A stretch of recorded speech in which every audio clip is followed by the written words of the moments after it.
Assalamualaikum warahmatullahi wabarakatuh dan selamat sejahtera kepada semua rakan dan Prof. Madia Abdul Halim. Saya Aznuriza binti Ahmad bersama ahli kumpulan saya Wan Nurul Hazrina, Ain Zulaika dan Mazita akan membentangkan tajuk kajian kes. Baiklah, menurut Osman Lebar, kajian kes merupakan satu kaedah penyelidikan yang mendalam apabila penyelidik meneroka, membuat interpretasi dan mendapat pemahaman yang mendalam tentang sesuatu kes. Kajian kes ni merupakan salah satu bentuk kaedah dalam kajian kualitatif. Kajian ini tertumpu kepada individu, individu bukan populasi ataupun sampel. Maksudnya kajian kes dia akan menumpukan kepada satu orang untuk mengkaji sesuatu kes. Boleh juga tertumpu kepada organisasi, kumpulan ataupun peristiwa. Dalam kajian kes, pengkaji akan menganalisis aktiviti, peristiwa-peristiwa atau masalah yang menggambarkan keadaan sebenar. Tujuan kajian kes ialah untuk mengkaji peristiwa-peristiwa semasa yang berkaitan tingkah laku yang tidak boleh dimanipulasi. Pelaksanaan kajian kes juga akan dapat membantu menjawab persoalan-persoalan berdasarkan kajian yang ingin dikaji. Okay, baiklah, pembentangan seterusnya akan disambung oleh rakan saya. Assalamualaikum warahmatullahi dan salam sejahtera. Terima kasih pada sahabat tadi. Saya Mazita binti Ibrahim dan saya pula akan menerangkan mengenai ciri-ciri yang terdapat dalam kajian kes lah. Dalam kajian kes ni ada tiga ciri utama, iaitu partikularistik, deskriptif dan heuristik lah.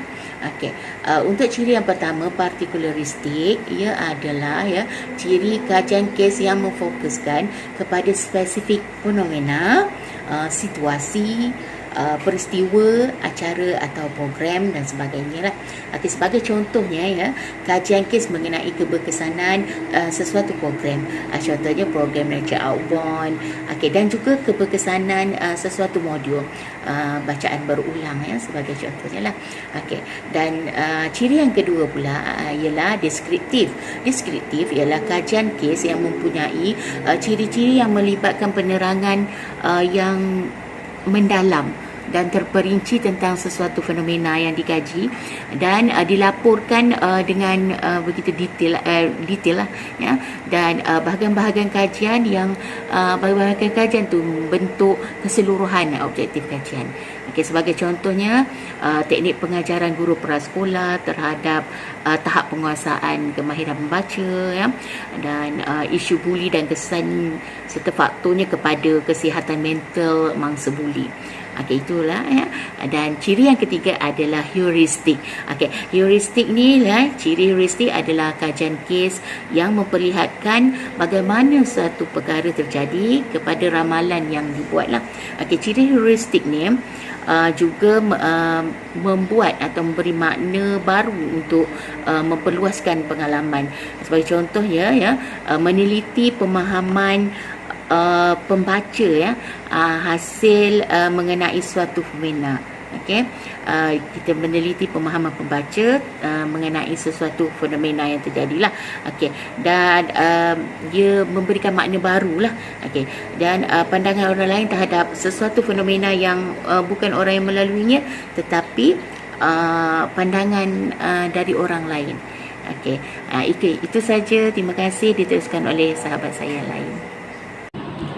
Assalamualaikum dan salam sejahtera saya ucapkan kepada Prof. Halim dan juga rakan-rakan semua.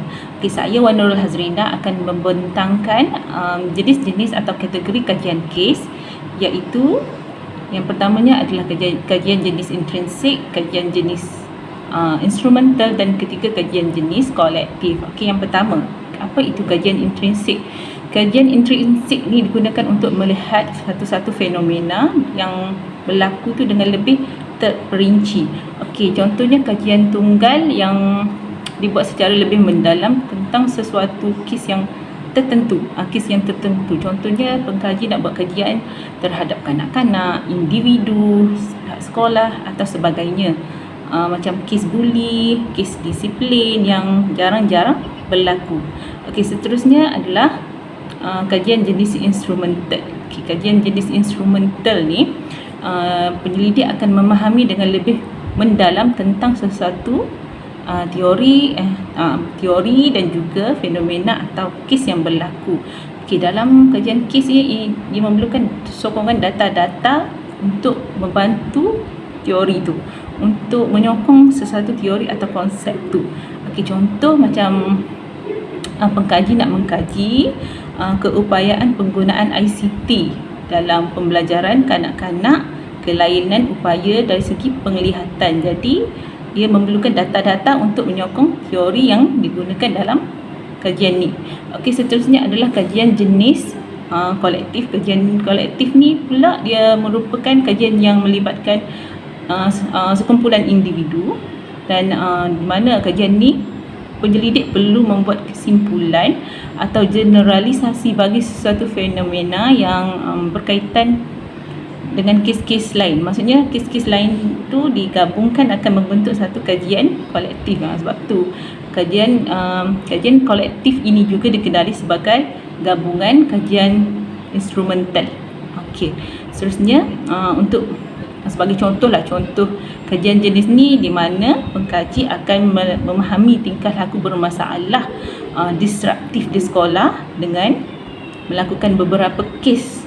Dia buat beberapa kes instrumental yang berkaitan dengan masalah disiplin individu atau murid. Contohnya dari segi nak tengok dari segi disiplin, dari segi pengasingan diri, hyperaktif, proaktif, pasif, tingkah laku yang pasif dan sebagainya. Jadi gabungan kes ini yang akan memberi gambaran yang keseluruhan mengenai tingkah laku deskriptif yang berlaku di sekolah tersebut. Okey, itu sahaja daripada saya. Seterusnya saya serahkan kepada sahabat saya, Cikgu Ain Zulaika. Terima kasih. Okey, terima kasih Cikgu Wan Nurul Hazrina. Nama saya Ain Zulaika binti Muhammad Bakri. Saya akan menerangkan tentang langkah pelaksanaan kajian kes. Okey, seperti yang kita tahu dalam kajian kes, data yang dikutip merupakan data naratif, iaitu data naratif ini adalah cerita ataupun kisah tentang sesuatu peristiwa. Okey, dan data naratif ini adalah hasil daripada temu bual, analisis dokumen dan pemerhatian.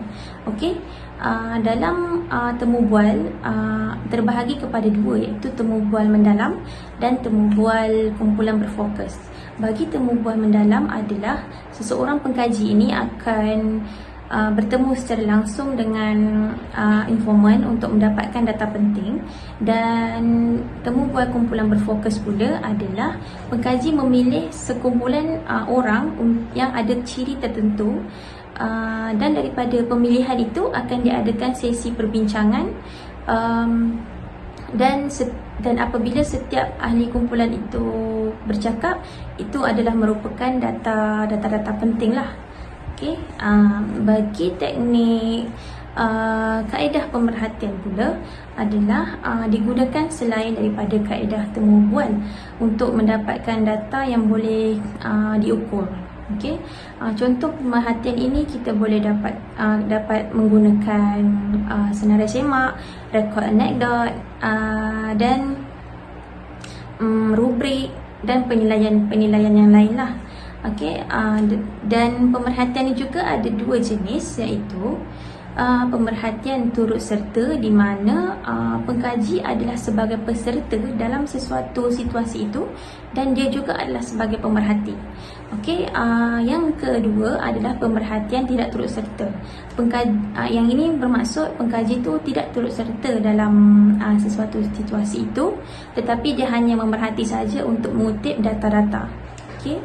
Dan akhir sekali adalah analisis dokumen. Okey, teknik ini digunakan untuk merujuk bahan rasmi bercetak ataupun yang boleh kita dapat dalam bentuk maya maupun dalam cetakan lah. Okey, kaedah ni membolehkan pengkaji ini menganalisis nilai ataupun mengesan maklumat dalam sesuatu dokumen. Okey. Secara kesimpulannya, seseorang pengkaji boleh memilih untuk melaksanakan kajian kes ini sekiranya mereka berminat untuk meneroka tentang sesuatu fenomena.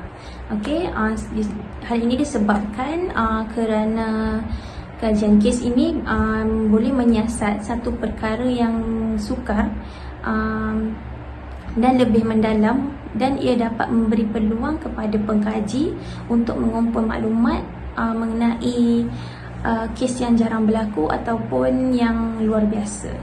Okey, itu sahaja daripada kumpulan saya. Sekian, terima kasih.